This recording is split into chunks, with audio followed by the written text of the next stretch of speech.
अस्सलाम वालेकुम एवरीवन। 19 फरवरी 2023 को होने वाले लॉ गेट पेपर्स की कुछ इमेजेस हैं मेरे पास और कॉन्स्टिट्यूशनल लॉ की इमेजेस हैं और ये ग्रीन बुक है। तो इसी ग्रीन बुक के मुताबिक हम देखते हैं हमारे कितने सवाल ठीक हुए और कितने मार्क्स हमने ऑब्टेन किए सिर्फ कॉन्स्टिट्यूशनल के एक पोर्शन में से। कॉन्स्टिट्यूशन से पहला क्वेश्चन लिया गया है आर्टिकल नंबर 1(1) में से और जो स्टेटमेंट है वो कुछ ऐसे है। As per Article number 1(1) of the Constitution of Pakistan 1973, Pakistan shall be a federal republic to be known as Islamic Republic of Pakistan। Option B correct है यहाँ पे। नेक्स्ट क्वेश्चन पूछा गया है असफंद यार वली खान केस में से और ये पता नहीं क्यों बच्चों को कंफ्यूजिंग क्वेश्चन लगा, हालांकि ये बहुत सीधा सा क्वेश्चन है लेकिन फिर भी शायद प्रिजाइडिंग ऑफिसर का वर्ड यूज़ हो गया जज की जगह पे, शायद इसलिए यहाँ पता नहीं क्या था। लेकिन इसका जो राइट आंसर है वो इफ्तिखार चौधरी यानी कि सी है, ना कि अरशद हसन खान है, क्योंकि ये जो अरशद हसन खान है ये ज़फ़र अली शाह केस में प्रिजाइडिंग ऑफिसर थे, ना कि असफंद यार वली खान में। अगला सवाल पूछा गया है constitution of Pakistan article number 201 और इसका जो राइट आंसर है वो हाई कोर्ट है, सी ऑप्शन बिल्कुल ठीक है। अगला सवाल क्वेश्चन नंबर 3 पूछा गया है यूनाइटेड नेशंस में से और ये जनरल असम्बली के मुतालिक है। मैं अपने लेक्चर्स में आपको बता चुकी हूँ कि आर्टिकल नंबर 9 से लेके आर्टिकल नंबर 22 तक जो भी बातें हैं वो जनरल असम्बली के मुतालिक हैं।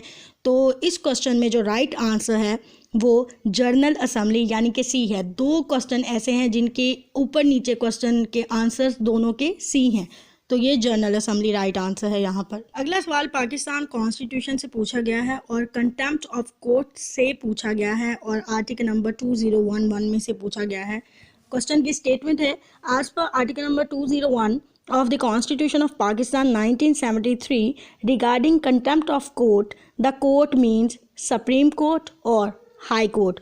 ऑप्शन डी बिल्कुल ठीक है। अगला सवाल इंतहाई इजी है, मेरी नज़र में तो बहुत आसान है और इसका ऑप्शन जो है वो डी है। मौलवी तमीज़ुद्दीन खान केस से पूछा गया है और कौन से रिट फाइल किए गए थे ये पूछा गया है। 2 रिट फाइल किए गए थे, क्यू वारंटो एंड मेंडामस। तो ये दोनों ऑप्शन है, नीचे डी ऑप्शन है बोथ का, तो जो डी ऑप्शन है वो बिल्कुल ठीक है। अगला सवाल फिर से पूछा गया है यूनाइटेड नेशंस के आर्टिकल नंबर 1 में से और हमसे ये पूछा गया है कि कौन सा फंक्शन यूनाइटेड नेशन का नहीं है, ठीक है। तो जो सी ऑप्शन है वो बिल्कुल ठीक है। अगला सवाल पूछा गया है अस्मा जलानी केस में से और ये थोड़ा सा मुझे मुश्किल लगा है स्टूडेंट्स के लिए, क्योंकि हम इतनी ज़्यादा तवज्जो नहीं देते इस तरह के ऑप्शंस पे। हालांकि मैं इनको बहुत फोकस करवाती हूँ लेकिन फिर भी आप लोग तवज्जो नहीं देते हैं। बहरहाल जो राइट ऑप्शन है इसका वो 78 है, रेगुलेशन नंबर 78, मतलब डी ऑप्शन जो है वो बिल्कुल ठीक है। अगला सवाल फिर से कॉन्स्टिट्यूशनल केसेस में से है, स्टेट वर्सेस डोसो जो केस है उसमें से है और इसका जो राइट ऑप्शन है वो 1956 का आइन है हमारा।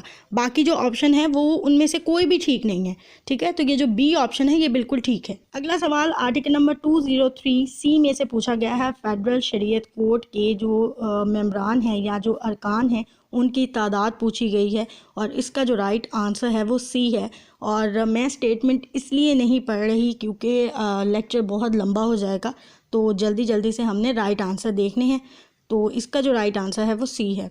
नेक्स्ट क्वेश्चन पूछा गया है इंटरनेशनल कोर्ट ऑफ जस्टिस में से और ये क्वेश्चन पहले भी आ चुका है, ये दोबारा रिपीट हुआ है।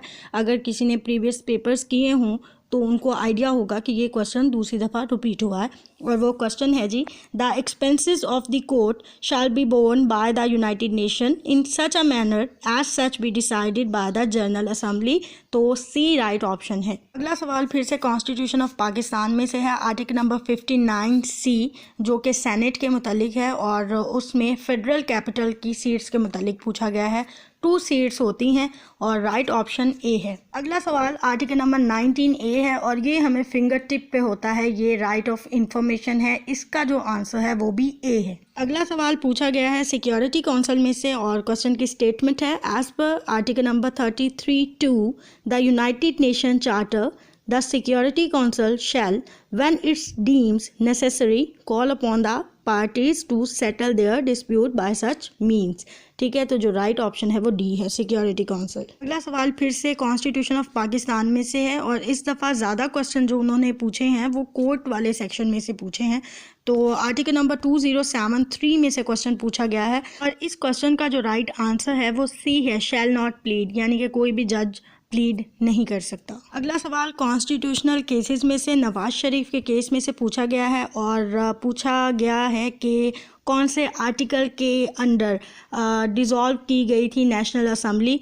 तो हमें पता है 58(2) भी आर्टिकल है, प्रेसिडेंट अपना राइट यूज़ करता है डिज़ोल्व करने का नेशनल असेंबली, तो इसका जो राइट आंसर है वो डी है। नेक्स्ट क्वेश्चन फिर से पूछा गया है कॉन्स्टिट्यूशनल लॉ में से और आर्टिकल नंबर 33 से पूछा गया है। राइट ऑप्शन इसका डी है, बी और सी दोनों ऑप्शन ठीक है। अगला सवाल फिर से कॉन्स्टिट्यूशन ऑफ पाकिस्तान में से आर्टिकल नंबर 12 और ये रिट्रोस्पेक्टिव पनिशमेंट के मुतालिक है, ऑप्शन बी बिल्कुल ठीक है। अगला सवाल इंटरनेशनल कोर्ट से पूछा गया है आर्टिकल नंबर 8 और इसका जो राइट ऑप्शन है वो सी है, independently of one and other.